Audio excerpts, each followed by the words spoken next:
It is 13 minutes to 8. Non-essential shops closed. They have been for months during lockdown. Many of us then turned to online shopping, not just then buying. There's been a big increase, of course, no doubt. If you buy and you don't like stuff that's being returned. This is something that Nina is looking at for us this morning and can explain all. Good morning to you. Yes, very good morning to you. There was a big increase in online sales during lockdown, wasn't there? Now, that did provide a much-needed boost for some retailers, but also presented a few headaches. More orders meant more returns.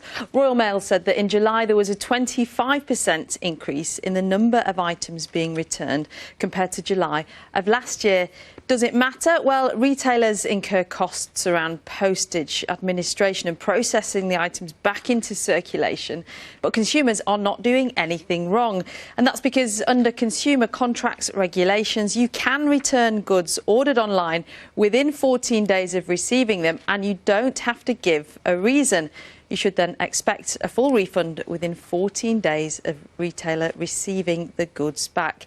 Is that always happening? Let's have a chat with Gareth Shaw, who is Head of Money at the Consumer Group Which. Good morning to you, Gareth. I bet you've been busy. Let's focus on rights. We are allowed to order things and return them without any reason, aren't we? Even if we order loads of the same item, but in different sizes, for example.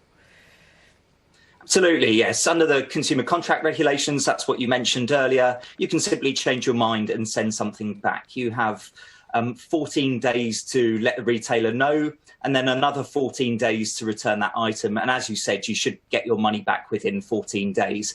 What we have seen with retailers, and some of them had to be cajoled into it because they didn't initially do it, was many extended those return periods during the height of the pandemic and lockdown to kind of recognise that their customers might be isolating and might not be able to get to a post office and send those items back. So some return periods that might have been 30 days were extended to 45 or 60 days, which, you know, to their credit is really helpful for people. And, you know, a reflection of retailers wanting to do good by their customers. I mean, certainly people will remember that when the shops are now back open and they want to go back into a physical shop. They'll remember the retailers that treated them well when they were shopping online. Yeah, that's true. Increased flexibility. Lucy's been in touch on Twitter. She said she's gone to online retail for the first time over COVID and she's sticking with it. And Shelley said because we can't try things on in shops, online retail is going to go on longer.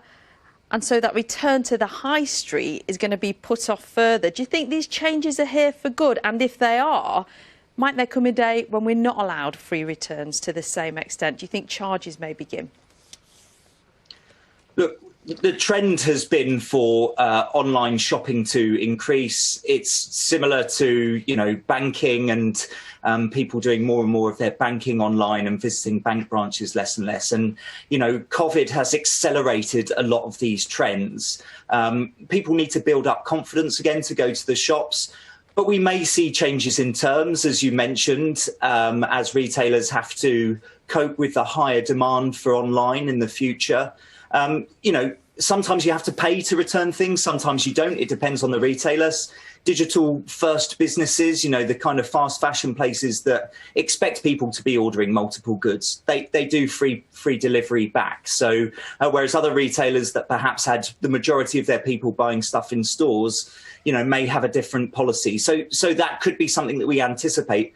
The key thing here is that if you have a faulty item, you shouldn't really be charged to return that. And under the consumer contract regulations, you have 30 days to return that faulty item and get a refund in full. So it's really worth familiarising yourself with your rights if you are going to be online only shopping from the time for the future, because if something does go wrong, you really need to know how you can get your money back. Gareth Shaw from Which, many thanks. And it is worth knowing what your rights are, because lots of people are shopping online for the first time and enjoying it, but feeling a little bit nervous about those returns. But yeah, you are entitled to return them for after up to 14 days. You don't have to give a reason why and get all of your money back. Good to know. Nina, thanks so much.